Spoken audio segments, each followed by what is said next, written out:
Stay back. Stay away. I will. Or I will.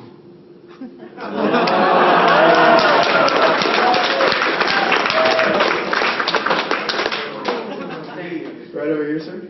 Mr. Cullen, when you first saw Optimus Prime and they said you're going to do the voice for this character, did you have any kind of historical figures or anybody that you based your, like, to get that big booming voice? Like, what made you think that's Optimus Prime when you were, I guess, trying out voices?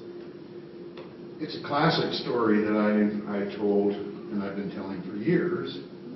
The character number one is based on my brother Larry, who was a captain in the Marine Corps, fought in Vietnam, and he was decorated Bronze Star, a couple of Purple Hearts, and lost a lot of men in some very heavy battles in Vietnam. So saw a lot of life. When he returned home, we had the opportunity to live together through some strenuous times of my own. And when I was on my way to an audition, he said, Peter, first of all, you got to understand, Larry is much taller, much stronger, tougher, smarter, and in many cases funnier. And we were best friends. So when I went to the audition, he says, where are you going, Pete? He said, Larry, I'm going to audition for a truck. He laughed just like you. And he said, a truck? That's great, Pete. Yeah, that's great, Pete. He said, but he's a hero truck. He's a hero truck, Pete. Yeah. That's all I know. He said, well, if you're going to be a hero, be a real hero. Don't be one of those Hollywood heroes, stereotypical type. You know? Be a real hero. Don't yell and scream and do all that stuff. Don't do any yelling.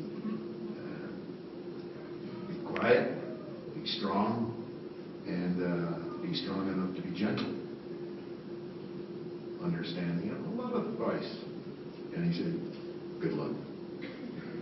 So I went to the audition, and the first few lines up were, he was obviously a leader. It wasn't like Batman or any of these other stereotype leaders' lines. He had significance in what he was saying. And so Larry's voice just came out in this calm, strong, deep resolution. And I said, I like this in my brain. I've never heard a hero like this. God, this would be great if I got the part. Oh, man.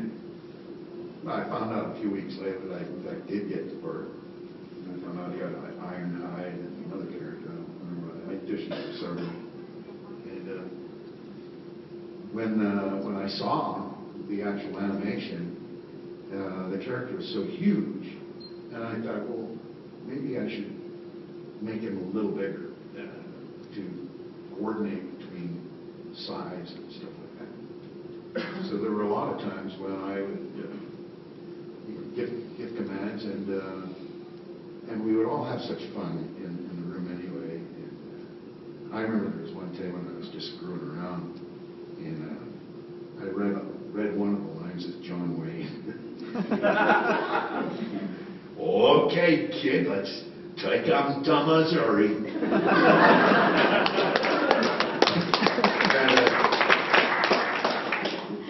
So there were times when we all messed around in doing, impersonations of other actors, the big stars. We'd see if we could sneak them in, but that was a lot of fun doing that. Did that answer the question? I go off for so many minutes that I forget where I am.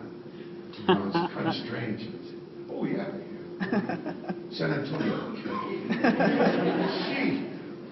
Yeah. We have another question right back here. Yes, ma'am.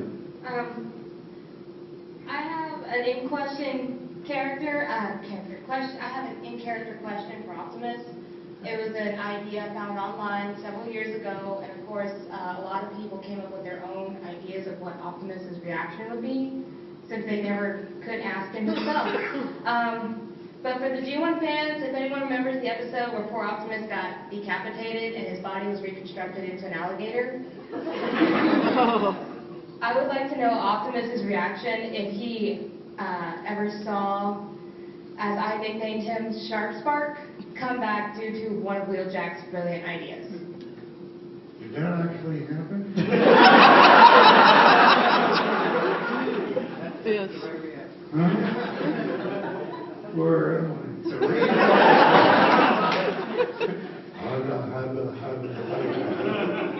I? I'll talk to you later. I'm sure football star Nick Sanchez has something more to contribute. I gotta lead into me. Actually, I was just about to ask what you first thought of when you thought you'd be voicing a truck, but you pretty much answered that one. Actually, I'll give my question to him because he's been holding his hand up for a while. I'm sorry. I was about to ask. Maybe he's just showing off the guns or something. I don't know. Well, they're there. Yes, sir. Hey, Chris from TFW 2005. Quick question for you, well, two-parter. First of all, would you be willing to say hi to my TFW fans on the website? And secondly, what role have you auditioned for that you didn't get? I like that one. What roles did you not get, Mr. Cullen? That's a tough one.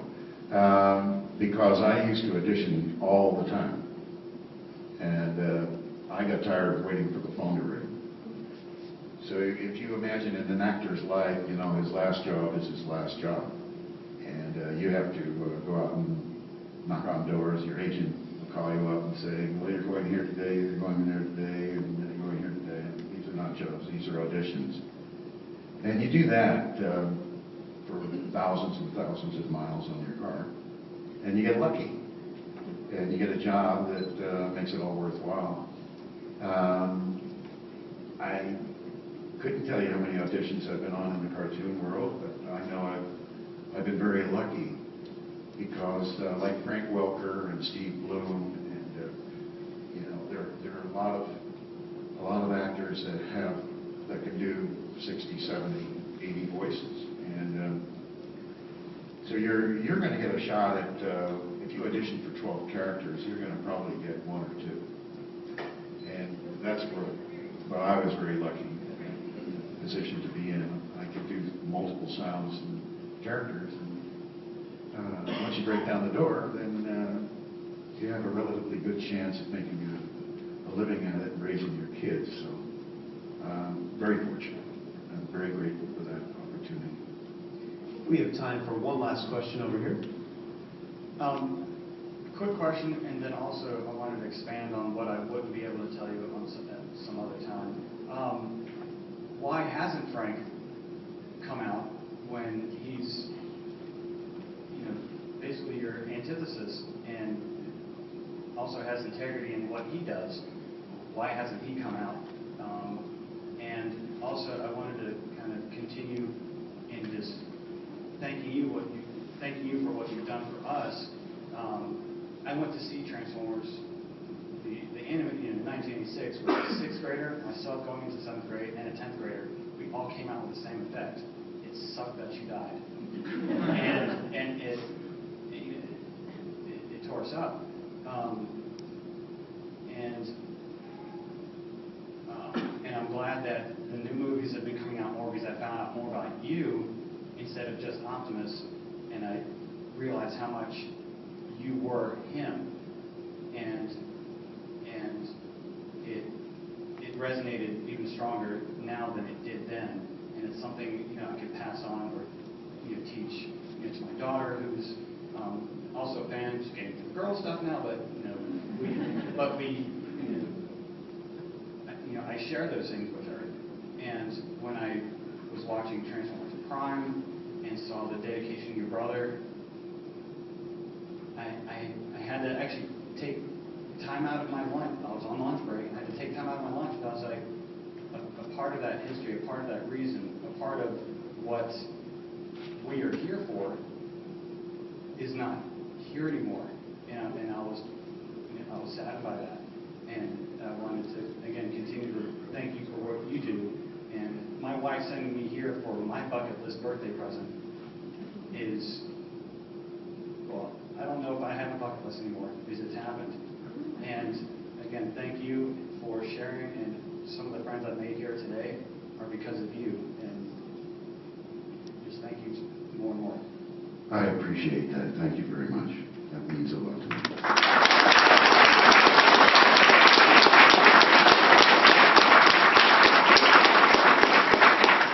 If you want to get Frank Welker, you're going to have to send him a lot of love letters. A lot of encouragement. Don't forget, he plays the bad guy. You got to get him on the good guy side. All right, guys. Well, thank you so much for attending this panel. Mr. Cullen, you are amazing. We appreciate all the work you've done for all of us. You are an inspiration to all of us. You will forever be in our lives and our future generations. Again, thank you so much for everything.